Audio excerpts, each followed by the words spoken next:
It's Monday, August the 10th, 2020, and this is the 3 in the Key Podcast. Welcome, everybody, and I hope your day is going well.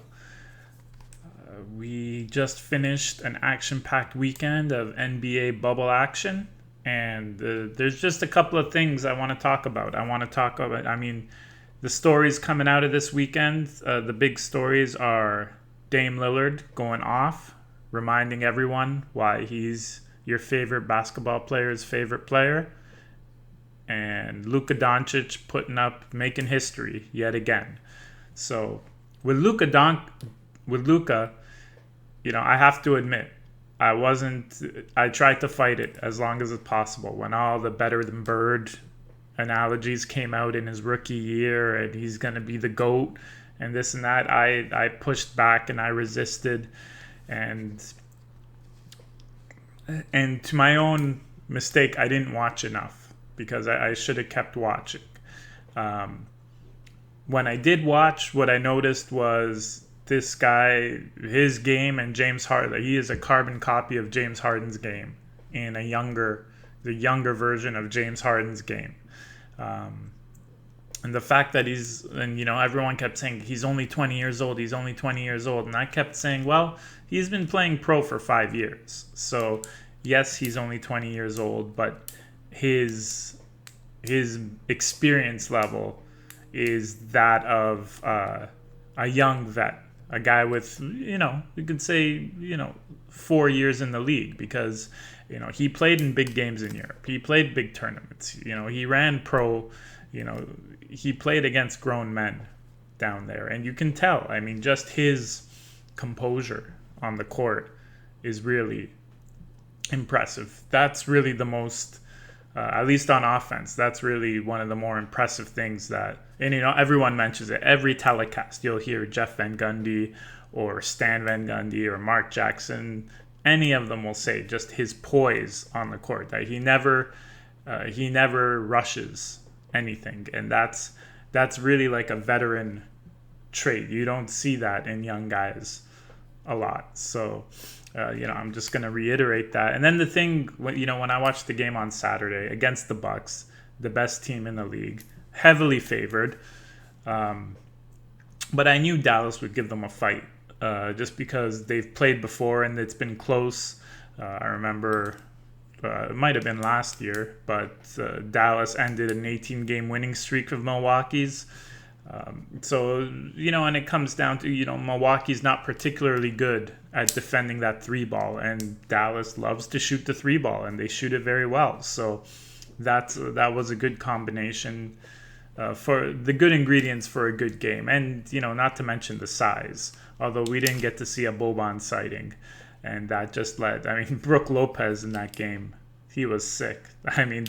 Whenever they switched with a smaller guy, whether it was Tim Hardaway or Finney Smith, they just put Brook in the post, and you got to see Brooklyn Brook. I think they heard it from the bench calling him Brooklyn Brook, just taking him down in the post and just giving him some old school post-up game, which is refreshing to see. And then he stepped back and he's dropping threes left and right. It was pretty fun to watch. But back to Luka, when he would drive into the crowd and they would have three guys draped over him, and he would find the cutter. That's the first time I watched him play, and I said, "Oh, yeah, that's Bird-like." Because I remember there's so many clips, and you can look it up on YouTube, of Larry Bird, in the mid post or in the low post, just kind of stuck in a crowd, and he always finds he always makes these beautiful passes to just open guys under the rim or cutters, and that was just pictured, and just Luka looked like a carbon copy yesterday. This weekend was the first time where, those comparisons seemed legit to me. And, he's got a long way to go. Larry did a lot in a very short amount of time. But, the trajectory looks pretty incredible, and the Mavs look to be surrounding him with the right pieces. The only thing I would say is we need more. The Mavs need more from Porzingis.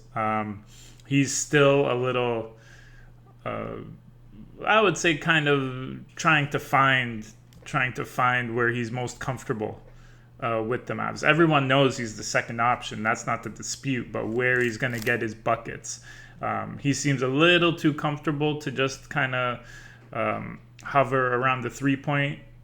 Above the 3-point arc, which is, I mean, look, he can hit that shot, but he definitely, he's more effective when he mixes it up. When he takes people down low in that elbow, he's unguardable everywhere. He's 7'3", but he moves really well, and when he takes advantage of that, on Saturday you saw him doing some great cuts down the lane, and Luka found him.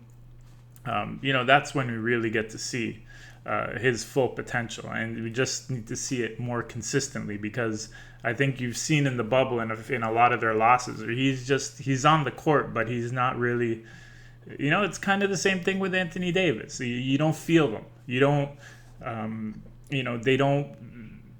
they don't command everyone's attention all the time.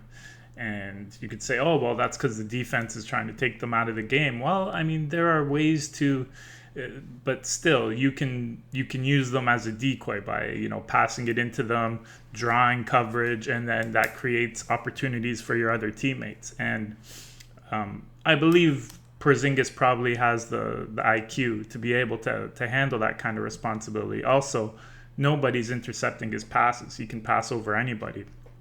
So, just when Luka sits, I would like to see running more things through Porzingis. Maybe running him with the bench guys so you could get more shots for Seth Curry and Tim Hardaway Jr.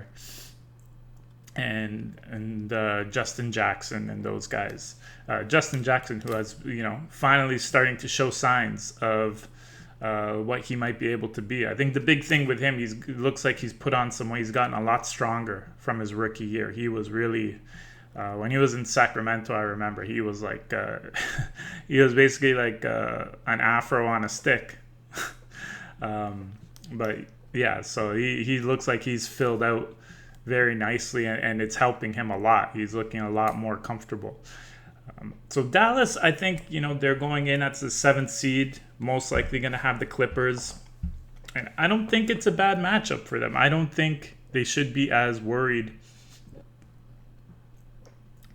as everyone thinks, because, look, they're probably not going to win, but they can definitely really scare the Clippers, because the Clippers are not looking good at all. I mean, they just lost to Brooklyn. They barely beat Portland. They got lucky with those Dame. I mean, who thinks Dame Lillard's going to brick 2 free throws to win a game?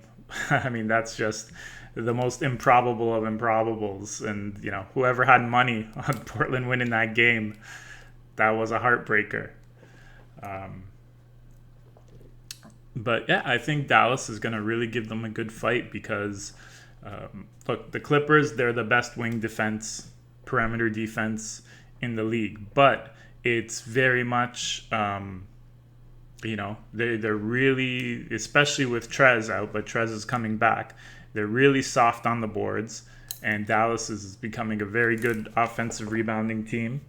And they don't do well with size, and Dallas has plenty of size. So, I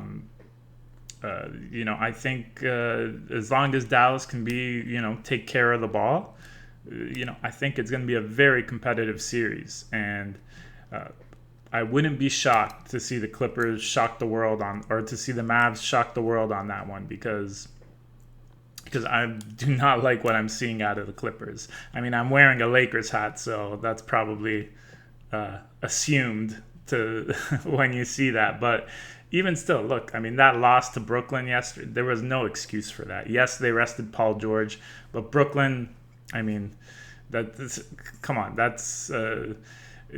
But again, that was a team that exposed their weaknesses. That's a team that attacks the paint, and they get 3-point shots from passing, and I think they hit like 8 threes in the first quarter. They just came out on fire, and you kept expecting the Clippers to come back, but it was just never enough. Brooklyn always had an answer. So I think I think the Clippers have a lot of stuff to clean up before we can start saying they're the biggest threat or the biggest, most likely champions. So, and that brings us, speaking of scares in the playoffs, that brings us to Dame Dalla and the weekend he had. Already much has been said, the trash talk between Beverly and Paul George and Dame with the greatest, coldest response ever. Just reminding him who sent them home in the last few years. I love that. He's just so calm about it. I mean, that's why, like I said in the intro, he's your favorite player's favorite player. He's just, everything that you want your main guy to be, he is. And it looks like they are going to get into that play-in tournament. I mean, it's still very close. Spurs have a chance. Phoenix, I think if they do have a chance, it's minimal. But it's mainly the Spurs are the biggest threat to the Blazers getting that spot. And just the way Memphis, I mean, they lost Jaren Jackson.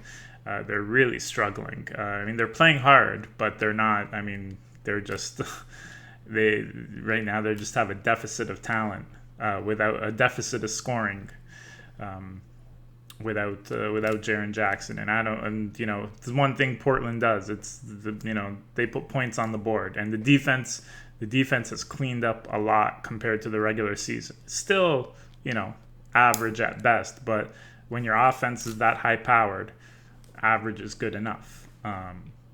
And if they have to play Memphis again, just with the emergence of Gary Trent Jr., I don't really think Memphis can stop them from getting that 8th seed.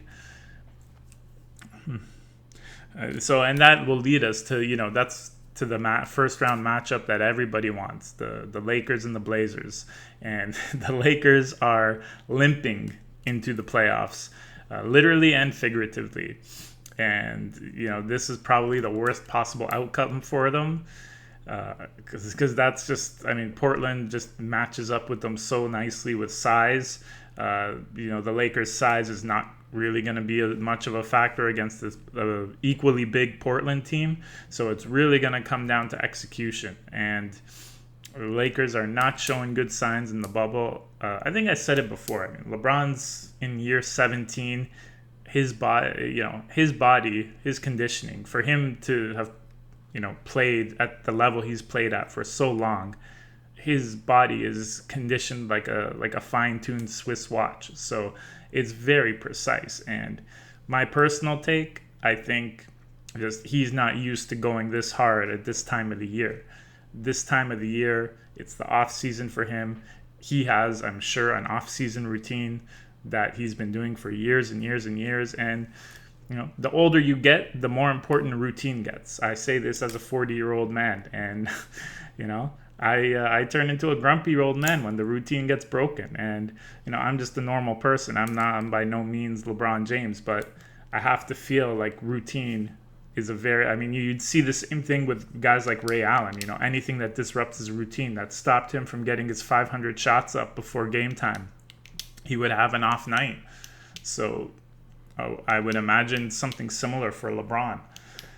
So hopefully there's been enough time, and they're resting him these last couple of games, that it'll allow him to kind of find his footing again and maybe adapt.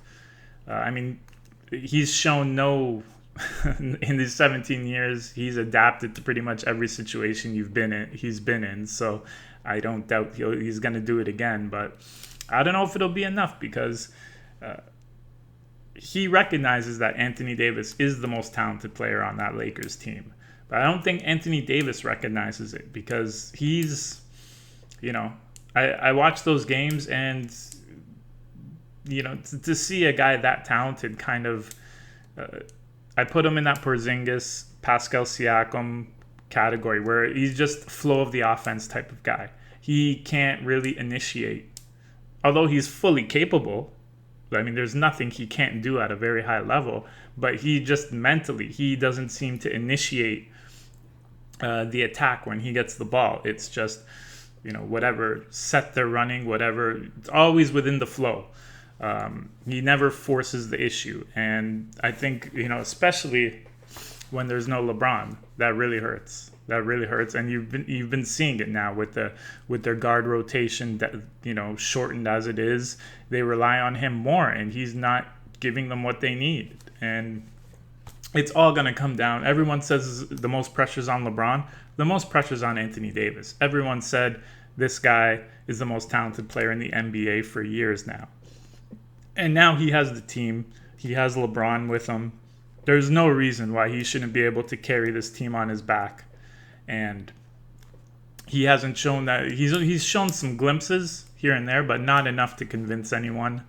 And he's gonna determine how far they go in the playoffs, whether they lose to Portland or whether they go to the finals.